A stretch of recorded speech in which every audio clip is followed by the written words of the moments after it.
Hi dear friends, welcome back to easy commerce concepts. എല്ലാ കൂട്ടുകാരും സുഖമായിട്ടിരിക്കുകയെന്ന് വിശ്വസിക്കുകയാണ്. ഞാൻ അജിസ, നിങ്ങളുടെ +2 എക്കണോമിക്സിൻ്റെ യൂട്യൂബിലെ ടീച്ചറാണ്. ഓക്കെ, സോ എല്ലാ കൂട്ടുകാർക്കും വേണ്ടിയിട്ട് ഈ ഒരു പെർട്ടിക്കുലർ വീഡിയോ നമ്മൾ അപ്ലോഡ് ചെയ്യുന്നത് നിങ്ങളുടെ മോഡൽ എക്സാമിനേഷൻ കഴിഞ്ഞിട്ടുണ്ടായിരുന്നല്ലോ എക്കണോമിക്സിൻ്റെ. അതിൽ 3 മാർക്കിൻ്റെ ചോദ്യങ്ങൾ അവിടെ ഉത്തരങ്ങളുമായിട്ടാണ്. ഓക്കെ, ഓൾറെഡി നമ്മൾ 8 മാർക്കും 5 മാർക്കും 1-2 മാർക്കിൻ്റെ ഒക്കെ ചെയ്തിട്ടുണ്ട്. ഇനി 3-4 ആയിരുന്നു ചെയ്യാൻ ബാക്കി ഉണ്ടായിരുന്നത്.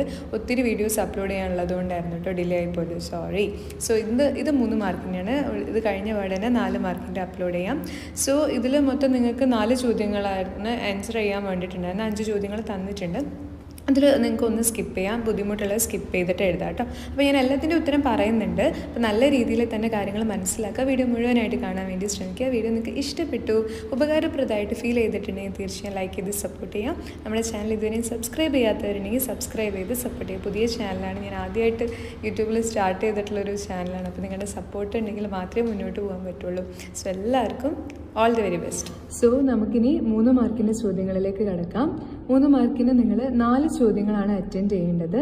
അതിൽ 16 മുതൽ 20 വരെയുള്ള ചോദ്യങ്ങളിൽ ഒന്ന് നിങ്ങൾക്ക് സ്കിപ്പ് ചെയ്യാം. 4 ചോദ്യങ്ങളാണ് നിങ്ങൾ അറ്റൻഡ് ചെയ്യേണ്ടത്. ഓക്കെ, ആദ്യത്തെ ചോദ്യം, list any 3 properties of indifference curve. Indifference കർവിൻ്റെ 3 പ്രോപ്പർട്ടീസ് എഴുതാൻ വേണ്ടിയിട്ടാണ് പറഞ്ഞിട്ടുള്ളത്. ഓക്കെ, റെഡി അല്ലേ? അപ്പോൾ ഇൻഡിഫറൻസ് കർവിൻ്റെ പ്രോപ്പർട്ടീസ് എന്ന് പറയുമ്പോൾ, indifference curve slopes downward from left to right. ലെഫ്റ്റിൽ നിന്ന് റൈറ്റിലേക്ക് ഡൗൺവേർഡ് ആയിട്ട് സ്ലോപ്പ് ചെയ്യുന്നതാണ് ഇൻഡിഫറൻസ് കർവ്. പിന്നെ ഇൻഡിഫറൻസ് കർവ് എന്ന് പറയുന്നത് that is convex to origin. ഒറിജിനിന് കോൺവെക്സ് ആയിട്ടാണ് ഇൻഡിഫറൻസ് കർവ് ഉണ്ടാവുക. അതുപോലെ indifference curve never intersect each other. Indifference curves ഒരിക്കലും കൂട്ടിമുട്ടാറില്ല. And higher indifference curves shows higher level of satisfaction. Indifference curve മുകളിലേക്ക് പോകുന്നതിനനുസരിച്ച് ഇൻഡിഫറൻസ് കർവിലൂടെ നമുക്ക് ആ ഒരു ബണ്ടിലുള്ള കമോഡിറ്റീസ് യൂസ് ചെയ്യുമ്പോൾ സാറ്റിസ്ഫാക്ഷൻ ലെവൽ കൂടുകയാണ് ചെയ്യുക. And the slope of indifference curve is negative. Indifference കർവിന്റെ സ്ലോപ്പ് നെഗറ്റീവ് ആണ്. Indifference curves are not necessarily parallel to each other. എപ്പോഴും പാരലൽ ആയിക്കൊള്ളണമെന്ന് നിർബന്ധമില്ല. സോ ഇത്രയുമാണ് നമുക്ക് ഇൻഡിഫറൻസ് കർവിന്റെ മൊത്തം പ്രോപ്പർട്ടീസ് പറയാം. അതിൽ നിങ്ങൾ ഏതെങ്കിലും ഒരു 3 എണ്ണം എഴുതിയാൽ മതിയാവും കേട്ടോ. ക്ലിയർ അല്ലേ? അടുത്ത 3 മാർക്കിന്റെ ചോദ്യം എന്ന് പറയുന്നത് 17ാമത്തെ ചോദ്യമാണ്. Explain the 3 laws of returns to scale. Okay, returns to സ്കെയിലിന്റെ 3 ലോസ് എഴുതാനാണ് പറഞ്ഞിട്ടുള്ളത്. സോ നമുക്ക് നോക്കാം. റിട്ടേൺസ് ടു സ്കെയിൽ എന്ന് പറയുമ്പോൾ എന്താണ്? All factor input become variable in the long run and thereby no distinction can be made between fixed inputs and variable inputs. Long റണ്ണിൽ എല്ലാ ഇൻപുട്സും വേരിയബിൾ ആണ്. അങ്ങനെ ഫിക്സഡ് എന്നോ വേരിയബിൾ എന്നുള്ള ഡിഫറൻസിയേഷൻ ഒന്നും അതിൽ വരുന്നില്ല. So returns to scale is associated with the long run production function. Long run production ഫംഗ്ഷനുമായി ബന്ധപ്പെട്ടതാണ് എന്ത്? റിട്ടേൺസ് ടു സ്കെയിൽ എന്ന് പറയുന്നത്. Clear? Okay, so returns to scale refers to change in output when all inputs are variable and the proportion between inputs remain constant. Okay, so returns to scale എന്ന് ഉദ്ദേശിക്കുന്നത് ഔട്ട്പുട്ടിൽ ഉണ്ടാകുന്ന change ആണ്. എപ്പോ എല്ലാ ഇൻപുട്സും വേരിയബിൾ ആയിരിക്കുന്ന സിറ്റുവേഷനിൽ ഔട്ട്പുട്ടിൽ ഉണ്ടാകുന്ന ആ ഒരു ചേഞ്ചിനെ വിളിക്കുന്ന പേരാണ് എന്ത്? Returns to scale. സോ എല്ലാ യൂണിറ്റ്സും വേരി ചെയ്യുന്ന സമയത്ത് in the same proportion the output total product behaves in the different manner. Okay, എല്ലാ ഇൻപുട്സും വേരി ചെയ്യുന്ന സമയത്ത് അത് ഒരേ പ്രൊപ്പോർഷനിലാണ് കേട്ടോ ചേഞ്ച് ചെയ്യുന്നത്. ആ ഒരു സമയത്ത് ഔട്ട്പുട്ട് ഡിഫറെന്റ് രീതിയിലാണ് ബിഹേവ് ചെയ്യുക. അതാണ് നമ്മൾ എന്ത് ചെയ്യുന്നത്? 3 കാറ്റഗറീസ് അല്ലെങ്കിൽ 3 ലോസ് ആയിട്ട് പറയുന്നത്. ക്ലിയർ അല്ലേ? അത് ഇൻക്രീസിങ് റിട്ടേൺസ് ടു സ്കെയിൽ ഉണ്ട്, കോൺസ്റ്റന്റ് റിട്ടേൺസ് ടു സ്കെയിൽ ഉണ്ട്, അതുപോലെ തന്നെ വേറൊരു റിട്ടേൺസ് ടു സ്കെയിൽ, അതാണ് decreasing returns to scale. Okay, പിന്നെ 3 ലോസ് വരുന്നത് നമ്മൾ നോക്കുന്നതാണ്. That is first phase, second phase, third phase എന്ന് പറയാറുണ്ട്. ലോ ഓഫ് വേരിയബിൾ പ്രൊപ്പോർഷൻ എന്ന് പറഞ്ഞിട്ട് നമ്മൾ കാണിക്കാറുണ്ട്. ഓക്കെ, ക്ലിയർ അല്ലേ? സോ അത് നോക്കുന്ന സമയത്ത് നമുക്ക് വേറൊരു കാര്യം കൂടി നോക്കാനുണ്ട്. എന്താണ് increasing returns to scale? When a proportionate change in all the inputs leads to more than a proportionate change in output, it is known as stage of increasing returns to scale. For instance, a 10% change in input results in more than 10% change in output. അതായത് ഇവിടെ നമ്മൾ ഇൻപുട്സിൽ എല്ലാ ഇൻപുട്സും ഒരേ രീതിയിൽ നമ്മൾ മാറ്റം വരുത്തുന്നതിന്റെ ഭാഗമായിട്ട് ഔട്ട്പുട്ടിൽ അതിനേക്കാൾ കൂടുതലായിട്ടാണ് ഔട്ട്പുട്ട് ചേഞ്ച്. അതായത് ഒരു 10% ഇൻക്രീസ് ആണ് ഇൻപുട്ടിൽ മാറ്റം വരുത്തിയതെങ്കിൽ 10%-ത്തേക്കാൾ കൂടുതൽ മാറ്റം ഔട്ട്പുട്ടിൽ ഇതിൽ ഉണ്ടാവുന്നുണ്ട്. ഓക്കെ, റെഡി അല്ലേ? അടുത്തതാണ് constant returns to scale. Constant returns to scale എന്ന് പറയുമ്പോൾ നമ്മൾ ഒരു പ്രൊപ്പോർഷനേറ്റ് ചേഞ്ച് ഇൻ ഇൻപുട്ടിൽ മാറ്റം വരുത്തി കഴിഞ്ഞാൽ അതിനേക്കാൾ കുറവ് പ്രൊപ്പോർഷനിലായിട്ടായിരിക്കും ഔട്ട്പുട്ടിൽ മാറ്റം ഉണ്ടാവുക. ഓക്കെ, സോ അതിൽ നമ്മൾ വിളിക്കുന്നത്, അതായത് പെർസെൻറ്റേജ് ചേഞ്ച് നമ്മൾ കൂട്ടിക്കഴിഞ്ഞാൽ അത് എക്സാക്ട്ലി 10% ചേഞ്ച് ഇൻ ഔട്ട്പുട്ട് അതിലുണ്ടാവും. Okay, clear? മനസ്സിലാവുന്ന നിങ്ങൾക്ക്? കോൺസ്റ്റന്റ് എന്ന് പറയുമ്പോൾ ഈക്വൽ ആയിട്ടായിരിക്കും പോവുക. Clear? When a proportionate change in all inputs leads to change in output in the same proportion is known as in the stage of constant returns to scale.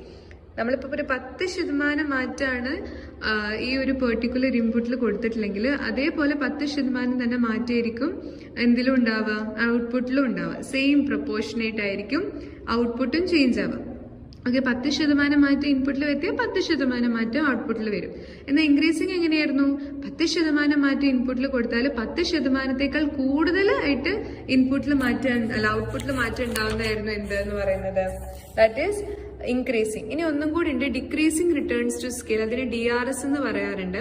പിന്നെ proportionate change in all inputs leads to less than proportionate change in output is known as the stage of decreasing returns to scale.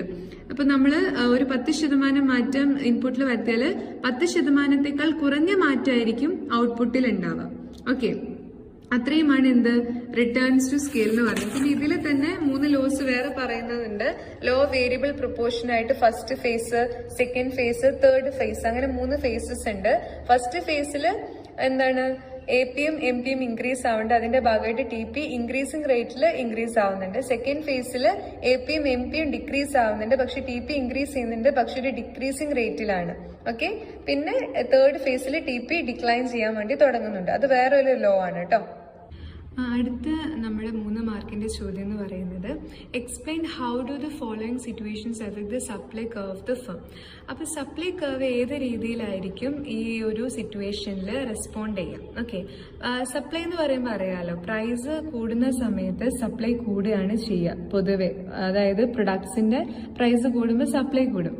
അതേ സമയത്ത് തന്നെ ഈ products നിർമ്മിക്കാൻ ആവശ്യമായ ഇൻപുട്സിന്റെ price കൂടുമ്പോൾ supply കുറയുകയാണ് ചെയ്യുക. അതുപോലെ ടെക്നോളജി കാര്യങ്ങളൊക്കെ അഡ്വാൻസ്ഡ് ആകുമ്പോൾ സപ്ലൈ കൂടുകയാണ് ചെയ്യുക, ടെക്നോളജി കുറയുമ്പോൾ സപ്ലൈ കുറയുകയാണ് ചെയ്യുക. അപ്പോൾ ഇതിന് നിങ്ങൾ എഴുതേണ്ടത് price of inputs used in the production increases. അതായത് ഇപ്പോൾ ഫെർട്ടിലൈസേഴ്സിൻ്റെ ആണെങ്കിലും മറ്റ് കാര്യങ്ങളാണെങ്കിലും ഈ ടാക്സ് ഇൻക്രീസ് ചെയ്യുക, അങ്ങനത്തെ കാര്യങ്ങളൊക്കെ ആണെങ്കിൽ അത്ര ഫേവറബിൾ ആയിട്ടുള്ള കാര്യമല്ല അത് സപ്ലൈനെ സംബന്ധിച്ചിടത്തോളം. So price of inputs used in production process കൂടുമ്പോൾ പൊതുവെ സപ്ലൈയുടെ തോത് കുറയുകയാണ് ചെയ്യുക. സോ ഇൻക്രീസിങ് സപ്ലൈ കർവ് എന്നാണ് നിങ്ങൾ അവിടെ എഴുതേണ്ടത്. അത് നിങ്ങളൊരു ഡയഗ്രാം വരച്ചിട്ട് അതുപോലെ തന്നെ എഴുതുക. അതായത് സപ്ലൈ കർവ് ഇങ്ങനെ ഡിക്രീസ് ചെയ്യുന്നത്, സപ്ലൈ കർവ് അവിടെ എന്താ ചെയ്യുക, ഡിക്രീസ് ആവാണ് ചെയ്യുക, കുറയുകയാണ് ചെയ്യുക. ഒരു എന്താ പറയുക, ഒരു നല്ലൊരു താഴ്ചയാണ് അതിനുണ്ടാവുക. അതിന്റെ വാല്യൂ ഒത്തിരി കുറയുകയാണ് ചെയ്യുക, സപ്ലൈയുടെ ഒരു തോത് കുറയുകയാണ് ചെയ്യുക. ഓക്കെ, റെഡി അല്ലേ? അടുത്തത് ടെക്നോളജി യൂസിങ് ഇൻ അഡ്വാൻസ്ഡ്. ഉപയോഗിക്കുന്ന ടെക്നോളജി എന്ന് പറയുന്നത് നല്ല രീതിയിൽ കൂടുന്നുണ്ട്. അപ്പോൾ അഡ്വാൻസ്ഡ് ആയിട്ടുള്ളത്, അപ്പോൾ സപ്ലൈ എന്താണ് ചെയ്യുക, കൂടുകയാണ് ചെയ്യുക. അത് എന്താണ്, ലെഫ്റ്റിലേക്ക് നല്ല രീതിയിലേക്ക് അപ്വേർഡ് ആയിട്ടാണ് പോയി. ഇൻക്രീസിങ് സപ്ലൈ കർവ് എന്നാണ് അവിടെ എഴുതേണ്ടത്. അടുത്തൊരു ചോദ്യം എന്ന് പറയുന്നത് ക്ലാസിഫിക്കേഷൻ ആണ്. How to classify the variables into stock and flow. അപ്പൊ ഇവിടെ ബാങ്ക് ഡെപ്പോസിറ്റ് എന്ന് പറയുന്നത് സ്റ്റോക്കാണ്. അതുപോലെ പോപ്പുലേഷൻ ഓഫ് എ കൺട്രി എന്ന് പറയുന്നത് സ്റ്റോക്കാണ്. ക്യാപിറ്റൽ ഇൻവെസ്റ്റ്മെന്റ് സ്റ്റോക്കാണ്. അതുപോലെ capital stock, investment stock. Investment വരുന്നത് ഫ്ലോ. അതായത് ബാങ്ക് ഡെപ്പോസിറ്റും പോപ്പുലേഷൻ ഓഫ് എ കൺട്രിയും ക്യാപിറ്റലും stock. Investment, birth rate, national income, flow. ഈ രീതിയിലാണ് നിങ്ങൾ അതിന്റെ ആൻസർ എഴുതേണ്ടത്. ഓക്കെ, റെഡി അല്ലേ? ഓക്കെ, സോ ഈ രീതിയിലാണ് നിങ്ങൾ അതിന്റെ ഉത്തരം എഴുതേണ്ടത്. സ്റ്റോക്ക്, ഫ്ലോ എന്നുണ്ട് 2 രീതിയിലായിരിക്കും. അതിന്റെ ഹാൻഡ് റൈറ്റിംഗ് നോക്കണ്ട കേട്ടോ. സ്പീഡിൽ എഴുതിയപ്പോൾ ഇങ്ങനെ, ശരിക്കും എഴുതുമ്പോൾ നല്ല ഭംഗിയാണ് ഹാൻഡ് റൈറ്റിംഗ്. ഓക്കെ, ചുമ്മാറാണ്. സോ ഈ ഒരു സ്റ്റോക്ക്, ഫ്ലോ എന്ന് പറഞ്ഞിട്ട് നമ്മളിങ്ങനെ മാറ്റുന്ന സമയത്ത് bank deposit, population of A country, capital, ഇത്രയും കാര്യങ്ങൾ സ്റ്റോക്കിലാണ് വരിക. പിന്നെ ഫ്ലോയിൽ വരുന്നത് investment, birth rate, national income. Okay, ഇത്രയും കാര്യങ്ങളാണ് അതിൽ വരുന്നത്. പിന്നെ നമ്മൾ അടുത്ത ചോദ്യം എന്ന് പറയുന്നത് write the 3 ways in which open economy can establish economic linkages with the other countries. അതായത് ഒരു ഓപ്പൺ എക്കോണമിക്ക് എങ്ങനെയാണ് അതർ കൺട്രീസുമായിട്ടുള്ള ലിങ്കേജ് വരുന്നത്. അത് ആക്ച്വലി ഒരു ഡിലീറ്റഡ് പോർഷൻ ആണ്, എങ്കിലും നമുക്ക് അതിൻ്റെ ഉത്തരം ഒന്ന് നോക്കാം.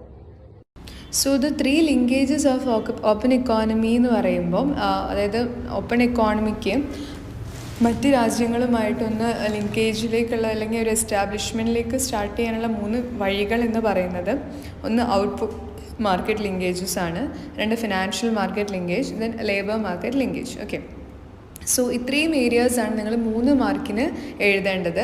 അതിൽ നിങ്ങൾക്ക് മൊത്തം 4 ചോദ്യങ്ങൾ എഴുതിയാൽ മതിയോ. 5 ചോദ്യങ്ങൾ തന്നിട്ടുണ്ട്. ബുദ്ധിമുട്ടായിട്ട് ഫീൽ ചെയ്തിട്ടുള്ള ഒരു ചോദ്യം ഉണ്ടെങ്കിൽ നിങ്ങൾക്കത് സ്കിപ്പ് ചെയ്യാം. ഏത് ചോദ്യമാണ് നിങ്ങൾ ഇതിൽ സ്കിപ്പ് ചെയ്തതെന്ന് പറയണം കേട്ടോ. സോ ഇതിൽ നമ്മൾ മെയിനായിട്ട് ഇൻഡിഫറൻസ് കർവും അതിൻ്റെ പ്രോപ്പർട്ടീസും റിട്ടേൺസ് ടു സ്കെയിലിൻ്റെ ലൂസും അതുപോലെ സപ്ലൈ കർവിൻ്റെ ചേഞ്ച് എങ്ങനെയായിരിക്കും ഉണ്ടാവാമെന്നും സ്റ്റോക്കും ഫ്ലോൻ്റെ ഒരു ക്ലാസിഫിക്കേഷനൊക്കെ നമ്മൾ നോക്കി. സോ നല്ല രീതിയിൽ തന്നെ പഠിക്കുക കേട്ടോ. നിങ്ങൾക്ക് ഏതെങ്കിലും ഒരു ടോപ്പിക്കിൽ എന്തെങ്കിലും ഡൗട്ട്സ് കാര്യങ്ങളുണ്ടെങ്കിൽ അത് കമൻറ്റ് ചെയ്യാവുന്നതാണ്. പിന്നെ എക്കണോമിക്സ് മാത്രമല്ല, accountancy, business studies, statistics related ആയിട്ടുള്ള സബ്ജക്ട്സുകളും നമ്മൾ അപ്ലോഡ് ചെയ്യുന്നുണ്ട്. അതുകൂടാതെ തന്നെ ഡിഗ്രി സബ്ജക്ട്സുകളും അപ്ലോഡ് ചെയ്യുന്നുണ്ട്. അപ്പോൾ നിങ്ങളുടെ ഏതെങ്കിലും കസിൻസോ അല്ലെങ്കിൽ ഫ്രണ്ട്സോ ആരെങ്കിലും ഡിഗ്രി ക്ലാസ്സസ് പഠിക്കുന്നുണ്ടെങ്കിൽ അവർക്ക് എന്തെങ്കിലും തരത്തിലുള്ള നോട്ട്സോ അല്ലെങ്കിൽ ക്ലാസ്സസ് വേണമെങ്കിൽ അതും നിങ്ങൾക്ക് കമൻറ്റ് ചെയ്യാവുന്നതാണ്. അവർക്ക് നമ്മുടെ ചാനൽ പരിചയപ്പെടുത്തി കൊടുക്കാവുന്നതാണ്. സോ ഈ ഒരു ചാനൽ നിങ്ങൾക്ക് ഹെൽപ്ഫുള്ളാണ്, ഒത്തിരി കാര്യങ്ങൾ മനസ്സിലാവുന്നുണ്ടെന്ന് പേഴ്സണലി ഫീൽ ചെയ്യുകയാണെന്നുണ്ടെങ്കിൽ തീർച്ചയായും നമ്മുടെ ചാനൽ ഇതുവരെയും സബ്സ്ക്രൈബ് ചെയ്യാത്തവരുണ്ടെങ്കിൽ സബ്സ്ക്രൈബ് ചെയ്യാം. ഈ വീഡിയോസ് നിങ്ങൾക്ക് ഇഷ്ടപ്പെടുന്നുണ്ട്, മനസ്സിലാവുന്നുണ്ടെങ്കിൽ ലൈക്ക് ചെയ്ത് സപ്പോർട്ട് ചെയ്യാം. ചാനലിനെ കുറിച്ചും അതുപോലെ തന്നെ നിങ്ങൾക്ക് വീഡിയോസിനെ കുറിച്ചുള്ള കാര്യങ്ങൾ പേഴ്സണലി ഫീൽ ചെയ്തിട്ടുള്ള കാര്യങ്ങളൊക്കെ കമൻറ്റ് ആയിട്ട് എന്നെ അറിയിക്കാവുന്നതാണ്. സോ നിങ്ങൾക്ക് ഏത് തരത്തിലുള്ള ക്ലാസ്സുകളാണ് ഇനി വേണ്ടതെന്ന് വെച്ചാൽ അതിനനുസരിച്ച് നമുക്ക് ചെയ്യാം. So thank you so much for watching the video.